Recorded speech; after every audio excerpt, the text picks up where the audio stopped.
안녕하세요. 안녕하세요. 저는 플러스 사이즈 모델이자 엉엉 우는 법을 잊은 나에게를 쓴 김지양입니다. 먼저 이 책에 대한 소개를 좀 듣고 싶어요. 엉엉 우는 법을 잊은 나에게. 무슨 책이냐고 물어보면 저도 참 대답하기가 어렵더라고요. 그냥 일기처럼 쓴 책이어서 일기 같다. 저는 제 얘기하는 걸 그렇게 어려워하는 사람은 아니거든요.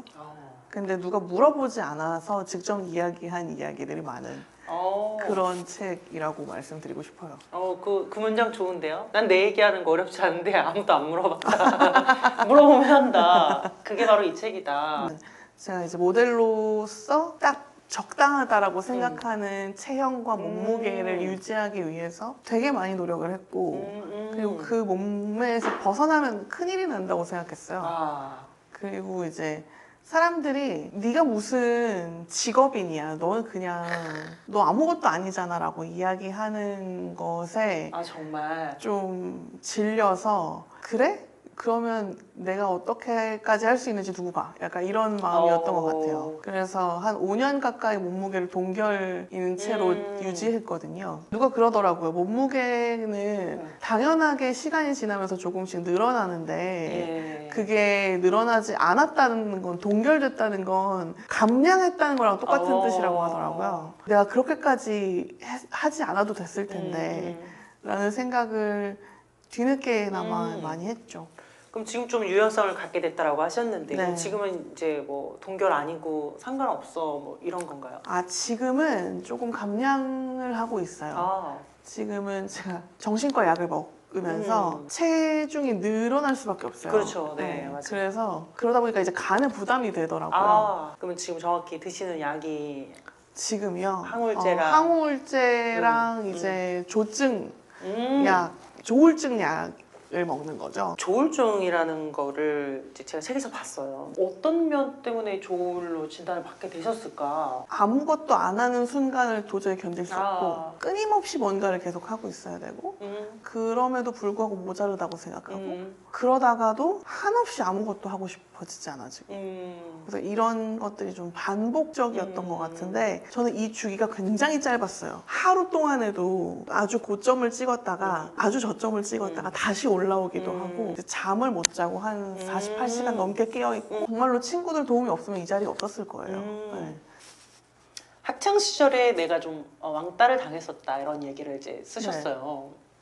그때 이야기를 좀 들어보고 싶어요. 그때 어떠셨는지, 지금 어떻게 극복을 하셨는지. 근데 저는 지금도 가끔 왕따 당한다는 기분 들거든요. 누구로부터?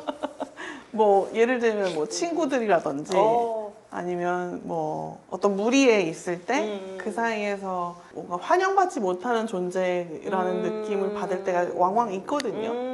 근데 이게 그 경험들이 저는 좀 쌓여 있어서 그런지 별로 그렇게 놀랍지 않아요. 모두가 나를 좋아할 수는 없지. 그냥 내가 그렇다고 나를 바꾸는 것도 쉽지 않지. 어쩔 수 없지. 오늘 집에 가서 치킨을 먹어야겠군. 이런 생각을 치킨이 하는. 우리 친구잖아요. 치킨 없었으면 이 자리에 없죠. 그러니까 이게 두 가지 마음이었네요. 타인에게 내가 사랑받지 못할 것 같을 때 하나는 모두가 날 사랑할 수 없지. 그다음에 또 하나는 그렇다고 해서 내가 니네들 입맛에 맞게 변할 수 있는 건 아니야. 난 나를 지키면서 사랑을 구걸하지 않는다. 예전에는 되게 많이 외로웠었는데 지금은 좀 덜한 것 같아요. 네. 비결은 뭐였을까요? 어떻게 덜 외로울까? 이거는 정말 미봉책이라고 할 수도 있지만 여러 그룹의 친구를 두는 거예요. 그래서 나를 환영하지 않는 그룹도 있지만 나를 환영하는 그룹도 있다는 걸 알게 되는 거. 그런 게 저한테는 되게 도움이 많이 됐어요. 여기에선 날 환영하지만 여기선 그러지 않을 수 있어? 제 책에서도 그런 말이 나와요. 내가 여기서 사랑받고 지구 반대편에서 미움받을 수 있고 내가 여기서 욕먹어도 지구 반대편에서 날 칭찬하는 사람이 있지. BTS도 욕을 먹는데 그럼요. 라고 항상 칭찬과 사랑만 받아야 되는 그런 오류가 나를 사실은 힘들게 하는 것이다. 사실 뭐 조울증이 있다고 하시니까 잘 이해하시겠지만 우리들은 이제 내가 되게 과대해질 때가 있단 말이죠.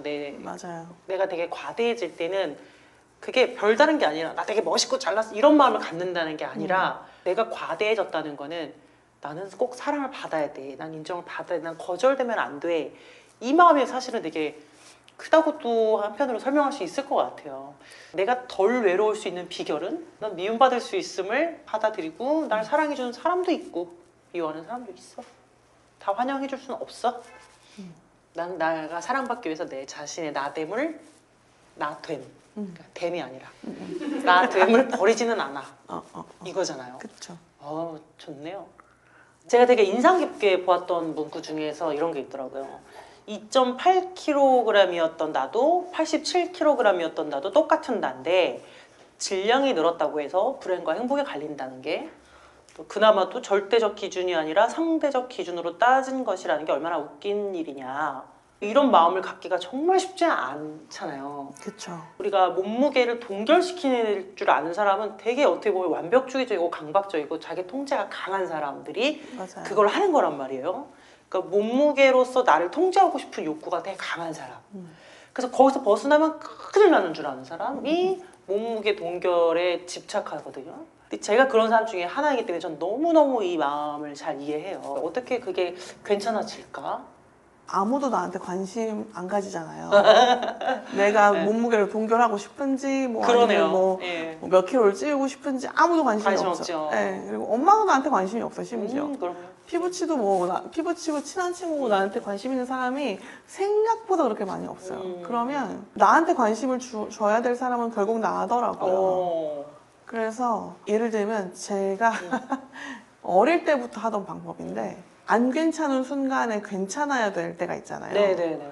그러면 지향아 괜찮아, 괜찮아, 괜찮은 거야 라고 몇 번씩 말을 하고는 했었거든요. 근데 그게 굉장히 크게 도움이 됐었어요. 소리를 내서. 네. 소리를 내서 정말로 나를 부르면서 괜찮다고 말해주는 것이 도움이 많이 됐었어서 그래서 이제 그렇게 권하는 거죠. 이게 안 해보면 몰라요. 네네. 그래서 물어보는 사람들이 있잖아요. 네네. 그러면 이게 시켜요, 제가 그 자리에서. 진짜. 그러면 이제 자기 못하겠다고 이제 얼굴이 빨개지고 이렇게 하죠. 근데 그러나 해보면 다르다. 네, 해보면 다르다. 괜찮다고 말하는 것부터 시작하세요라는 말이 진짜 그냥 진짜 말 그대로였네요. 네. 이렇게 소리내서 말을 해라. 네. 이게 되게 어떻게 보면 과학적인 거죠. 소리를 맞아요, 들으면 맞아요. 뇌가 각인하고 그게 내 몸에 명령을 내리니까. 네. 또 마지막 하고 싶은 말씀 있으시다면? 제 친구가 이 책이 참 좋다라고 얘기하면서 해준 말이 엉엉 우는 법을 잊은 너에게가 아니고 나에게여서 참 좋다고 얘기하더라고요. 다른 사람들은 어떨지 모르지만 나는 나 자신에게 관심을 줘야 되는 것 그것이 맞다라고 생각이 들어요. 나에게 관심 주자. 네. 좋습니다. 오늘 여기까지 하고요. 또 다음에 만날 일이 없네. 기회가 되면 뵙도록 하겠습니다.